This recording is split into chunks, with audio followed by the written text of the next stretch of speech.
This morning, the first thing Miles said to me was, there's a pigeon in the house. We bought this 100-year-old house and we knew it was a bit of a wreck, but we did not know what we were getting ourselves into. Oh my God.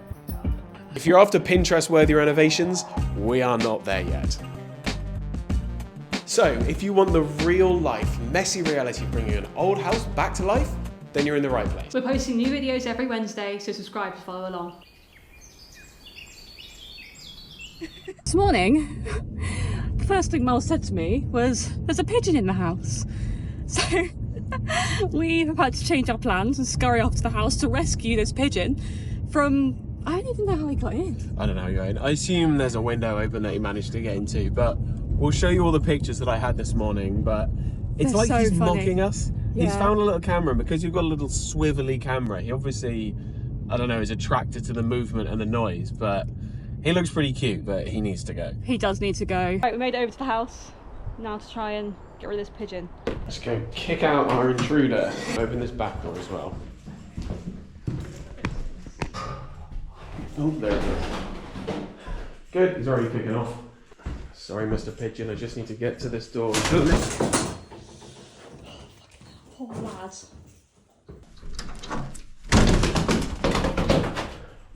Go on, you can work it out. Come on. Yay! That was so easy. He has gone like a bullet. Oh, is it that bad in here? I can't really see any bird poo. Small bird poo here. Outside of that, Oh, here, on the floor. Maybe we can follow the bird poo to see where he came in. Well, luckily, that was much easier than I thought it was going to be. Didn't need to worry. Poor lad. find the open window, shall we?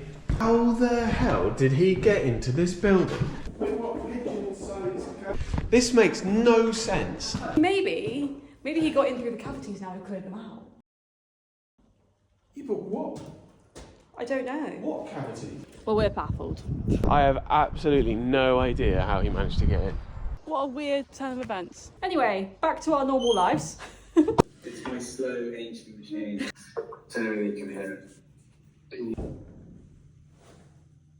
We just got off the call to our builder, and he said he can start work next week. I'm so excited. Something is going to happen. Probably something small, but something. Yeah, we were talking about like, oh, well, when should we get the scaffolding round? And should we tie this in together? And I'm just like, oh. He also mentioned an online software for Gantt charts, and I'm like, this man. I'm so excited. Oh my God. Feels real now, doesn't it? Well, we'll give you an update if anything else happens, but that is like the most exciting thing that's happened in probably 6 months. So yeah. I am absolutely buzzing. Right, so off the back of yesterday's meeting, which was so much fun, and I'm so happy that we are actually making some progress. I've spoken to building control. The builder has sent, I want to use his name, but I need to ask him to make sure that he's happy with me talking about him online, but that'll come in time. But he sent through updated costs and everything like that. Some things are more, some things are less. We've managed to save around 25 grand, I think, which is music to my ears. And then from there, we have all of the costs for finishing the project totally, but it comes out as still way too much money for us. But there is something like 20 grand in for decorating, and really all I want him to do, or somebody to do, is the hallway, because I'm not getting up on scaffolding inside my own house to paint the hallway. But the rest of the rooms, I can do that, not a problem, or do it slowly or whatever. And then like tiling and finishing stuff off. It doesn't include stuff like the kitchen and sanitary ware, but we'll work that out. But yeah, it's all moving forward. I think the money thing is quite terrifying. We are working out how we can fund this, and whether I need to try and get some stuff for free or cheap through like gifted partnerships and things like that. I was sort of putting off reaching out to anybody because we didn't know when we were starting, and I thought, let's wait until we know a plan of action. So in the next week or so, we'll be able to map that all out, and I can be like, hey, bathroom companies, can you help me out? Or hey, kitchen companies, can you help me out? Tiling, all that sort of stuff. This whole world is really, really weird to me. I don't really understand how this all happens. I've got a few friends who are also doing a similar thing to us, and the stuff that they get, and they're now starting to get paid for it, and I don't know. I just wanted free tiles. That was like, everyone asked me like, why are you doing this? And I'm like, I want some free tiles. That was literally my main thing. And there are a few companies that I've got in mind that I'll reach out to. So hopefully we can do that and work together on those bits and pieces. But honestly, it is fantastic and it feels so great to be moving forward. Again, I still don't quite believe it until he's actually going to be on site. But he said he can start next week. So yeah, we'll see how it goes.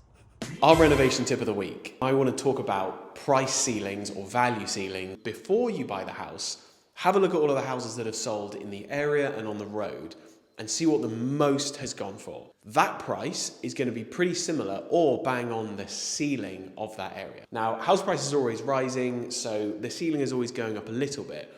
But you don't really want to be the person pushing up the ceiling, because unless you have something really distinctive about that house that the rest of the street doesn't have, then you're not going to be able to push up that ceiling.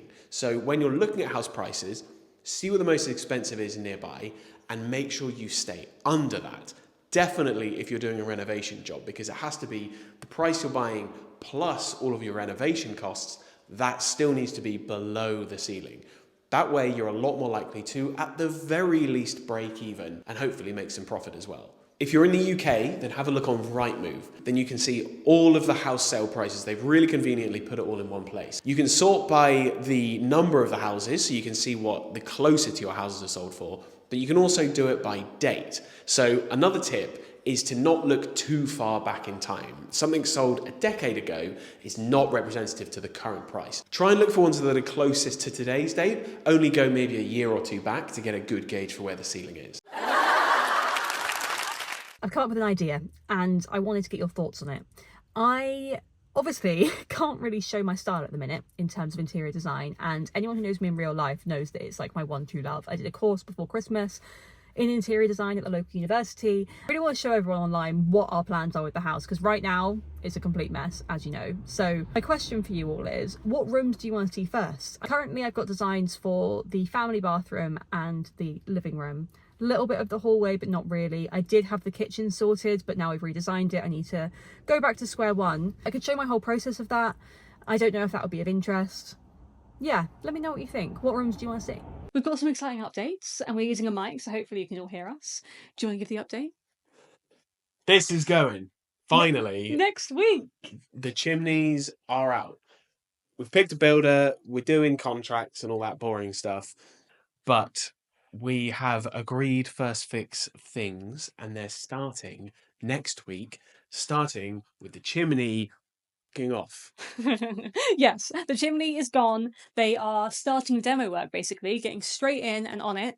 We've just been round to our neighbour to make sure they're all happy with the scaffolding situation. Which they are. Which they are, obviously, because they're great. And yeah, this is the last time we're going to see this chimney.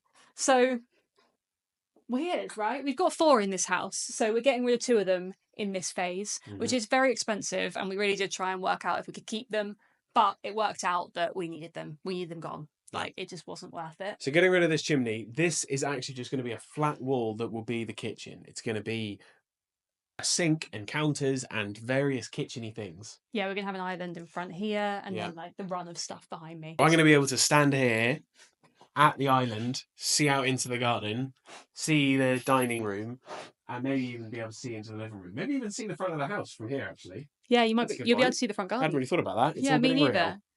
Yeah, you won't be able to see through the house from the front door, but you'll be able to see through the house from the front window. I'll be able to see our front garden from about here.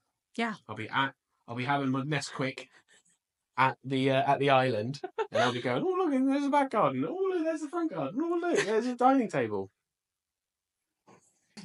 We're really excited. We cannot explain how good this feels. We have had the key since July and we've done the strip out. Yep. But that's all we've done. And it's now April. So it's now April. So we're heading on 9 months since we got the keys and not much has changed. So we're really excited to actually get the structure sorted and then we can get onto the fun stuff. So stay tuned for that. Like, subscribe, ding the bell. Ding. Oh no.